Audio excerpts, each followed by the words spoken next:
Então, boa noite a todos. Boa noite. Boa noite. Sejam bem-vindos a esta casa de oração para mais um reunião espírita. Vamos pedir a Jesus que nos envolva nesta noite com a luz divina, que os protetores desta casa nos auxiliem, que nossos pensamentos sejam somente de amor e paz. E para iniciarmos nosso encontro, vamos envolver a nossa companheira, pedindo ao nosso Mestre Jesus muita luz, para que ela seja feliz em suas explanações. E assim vamos pedir bênção para dar início à nossa tarefa.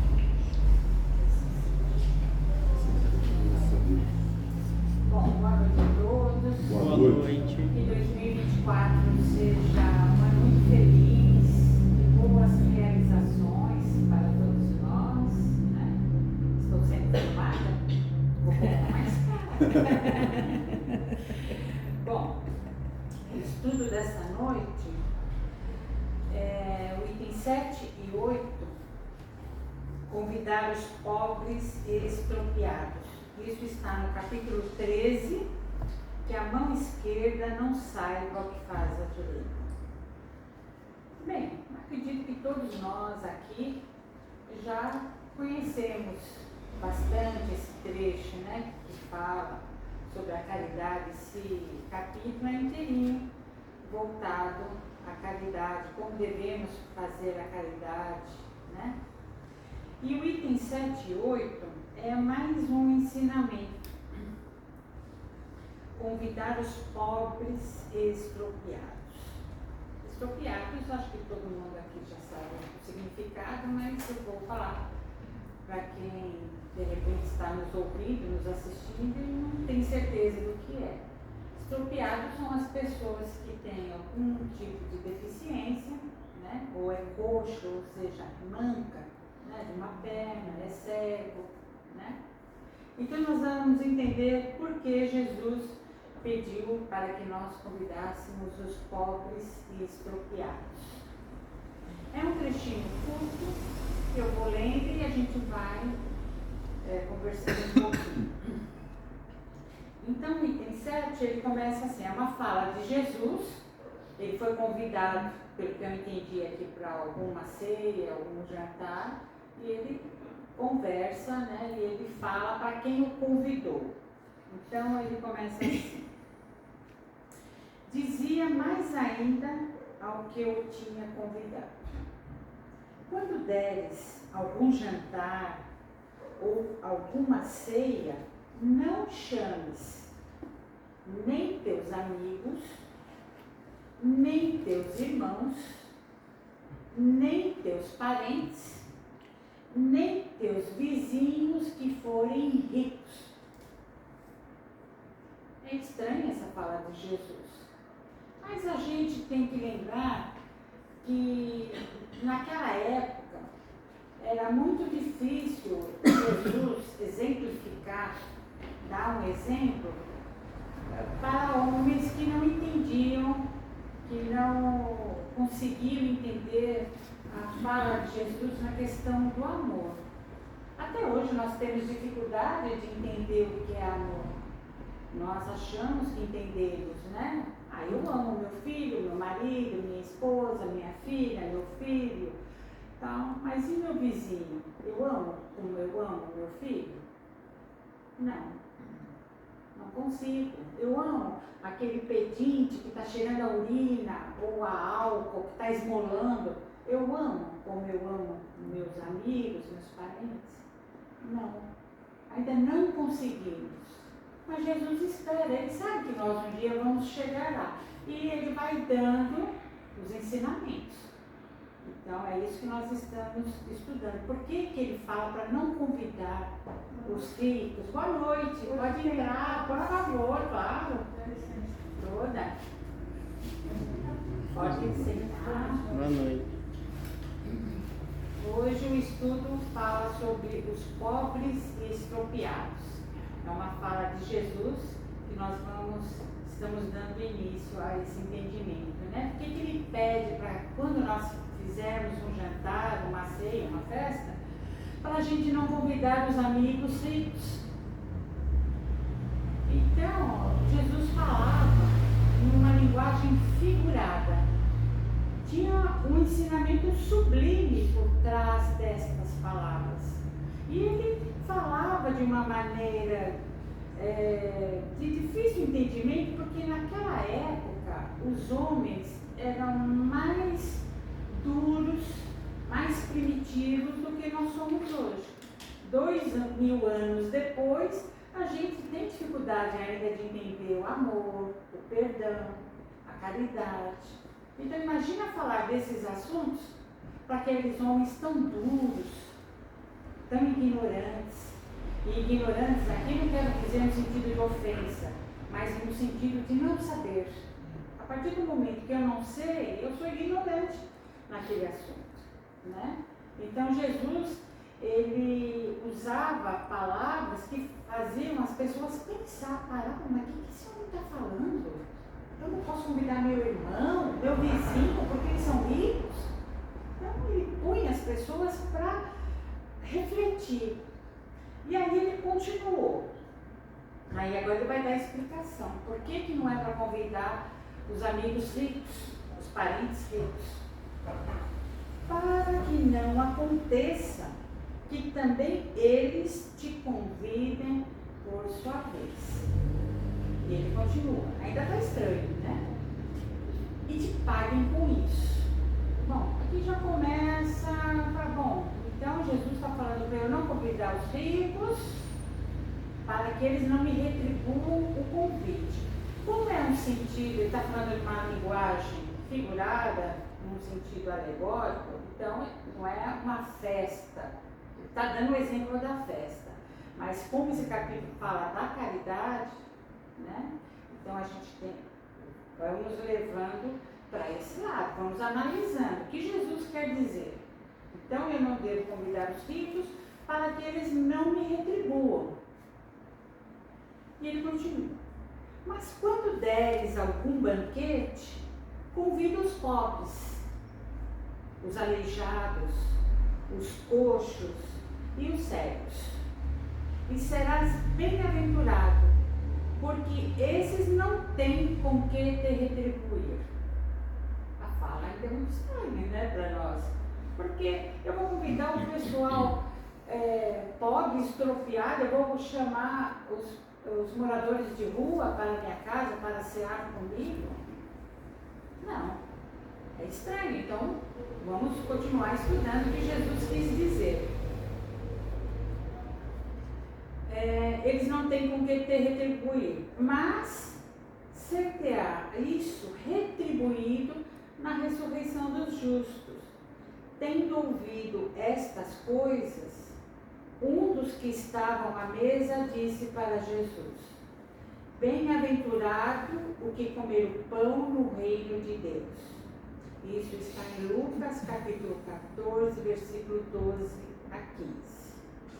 Bom, a lição sublime que está por trás dessas palavras é o bem que nós devemos fazer, o bem pelo bem, e não visando segundas intenções. Porque se eu convidar os ricos, eles vão me retribuir, é normal.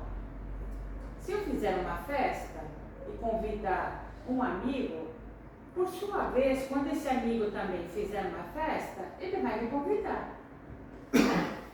Então Jesus deu esse exemplo para dizer o seguinte: não espere retribuição pelo bem que você fizer, nem um simples obrigado.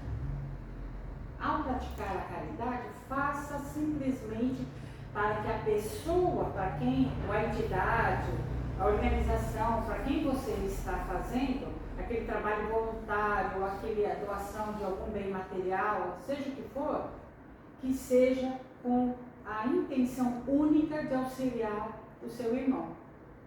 E não para que você seja agraciado, homenageado por ter feito algo.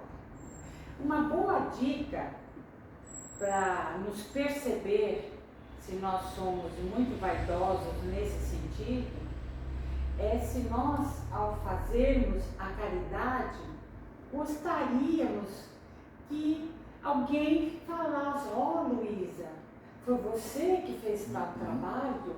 Que lindo, parabéns! Aí fico toda satisfeita, é a minha vaidade. É o meu orgulho que está se manifestando. Então isso é uma boa dica. Toda vez que eu perceber em mim que eu gostaria que aquilo que eu fiz fosse comentado entre os meus amigos, que eu fosse homenageada, aplaudida, ou que recebesse os parabéns por ter feito algo, isso está dizendo o quê? Que a minha vaidade está muito presente ainda, o meu orgulho, e é isso que de alguma maneira eu tenho que deixar de lado. Eu tenho que enterrar ele e falar, não, isso vai me pôr eu a perder nessa encarnação de repente, né? No ano passado, uma amiga chegou para mim e falou, fez o seguinte comentário: Luísa, o Neymar, ele está fazendo uma campanha, o Neymar, o craque, né?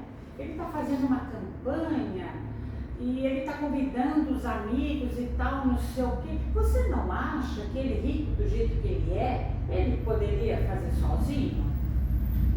Aí eu pensei, ó, ele está convidando as pessoas para que façam a caridade, né, junto com ele. De repente a intenção dele é essa, né? Se ele pode doar, se ele é rico, a gente acha, mas a gente não sabe o que passa dentro daquela família, né?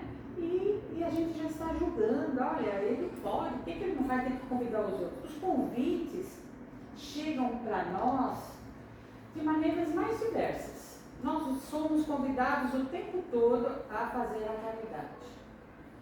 E além de não nos competir, julgar ninguém, a única pessoa que pode dizer se, como eu citei o nome do Neymar, está fazendo um trabalho com o coração é ele e Deus.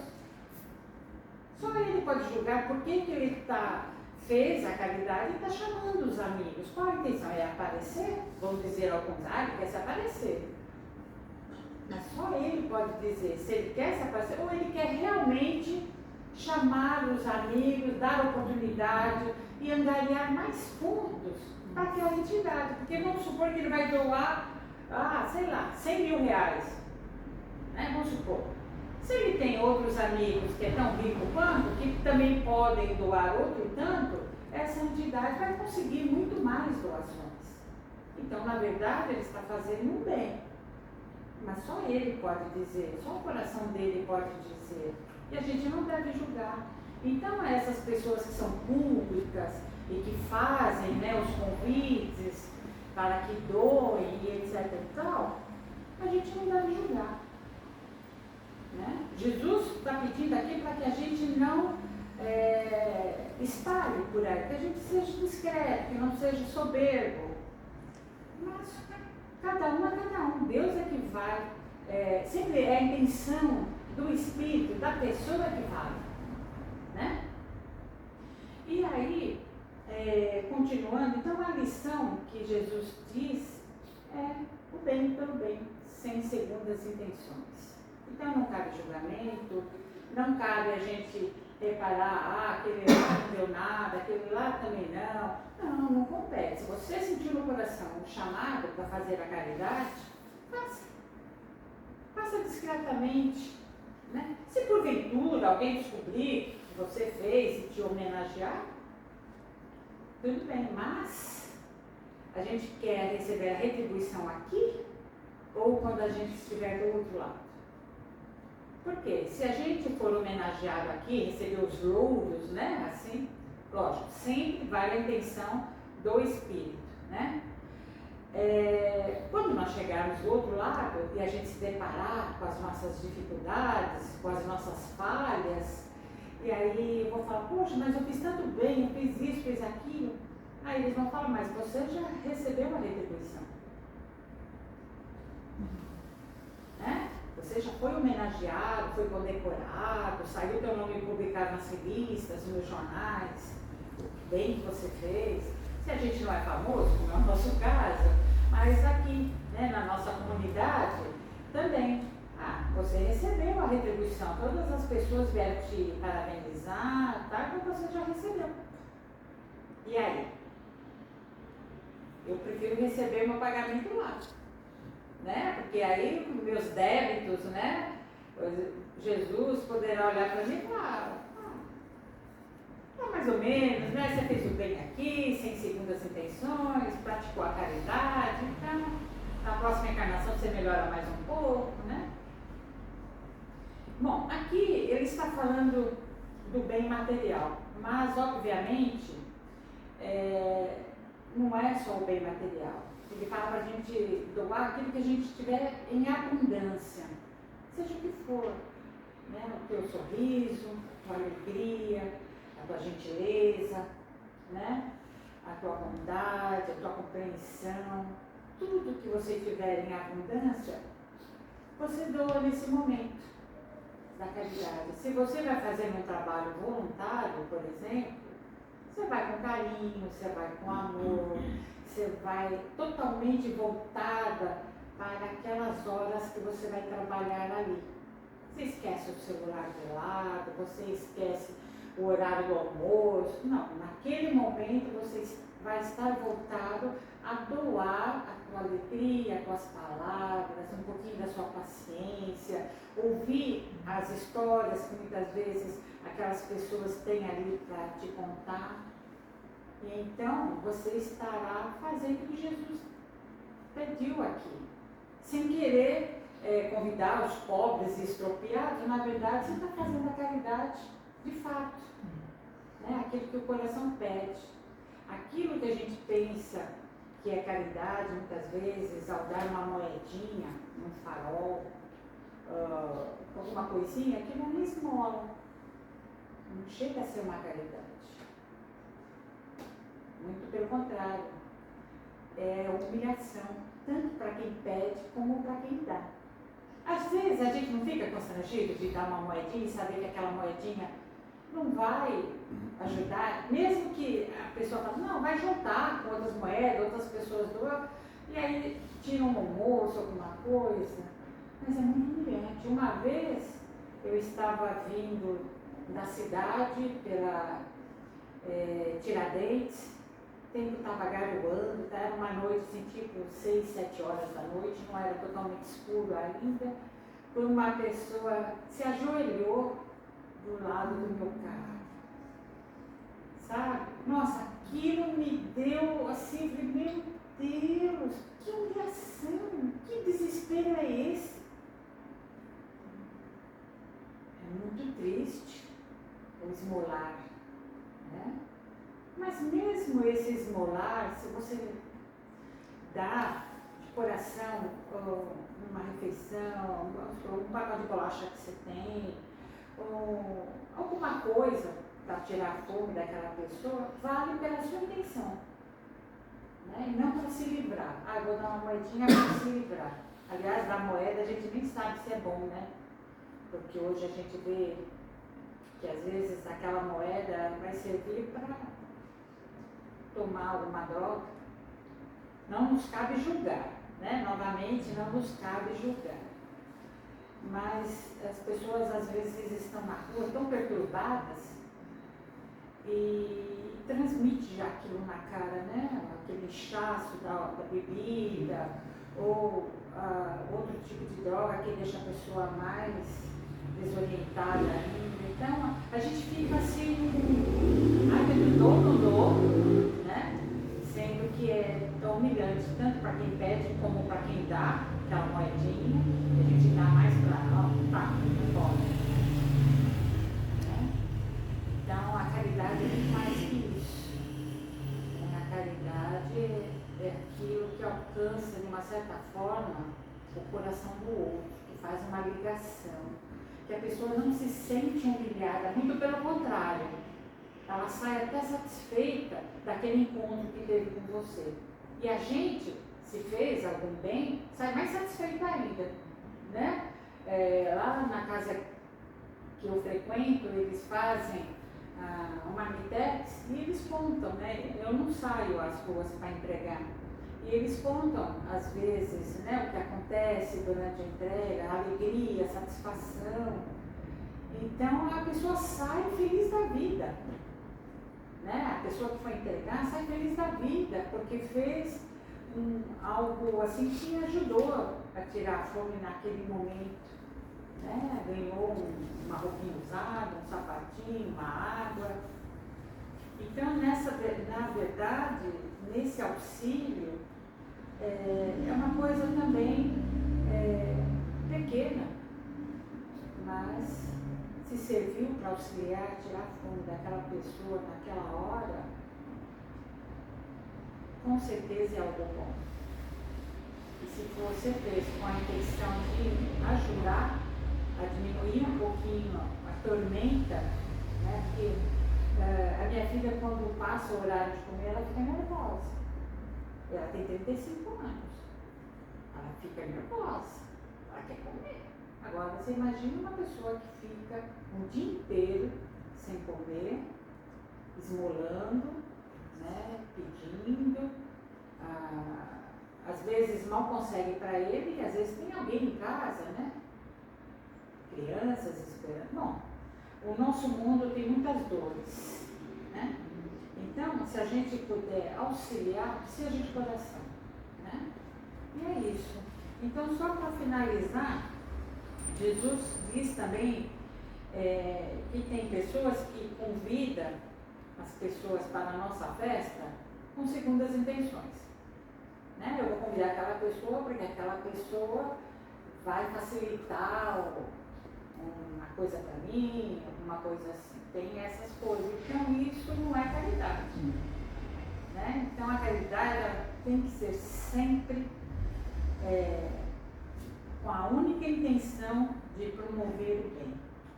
A gente auxilia, seja na questão material, na questão moral, e a gente com certeza é muito auxiliado. Às vezes, o maior auxiliado sou eu, e não aquele para quem eu estou doando alguma horinha do meu tempo, mas nós estamos todos aqui trocando vibrações, sem nos darmos conta, né? Mas a gente está trocando vibrações, nós estamos todos interligados, né?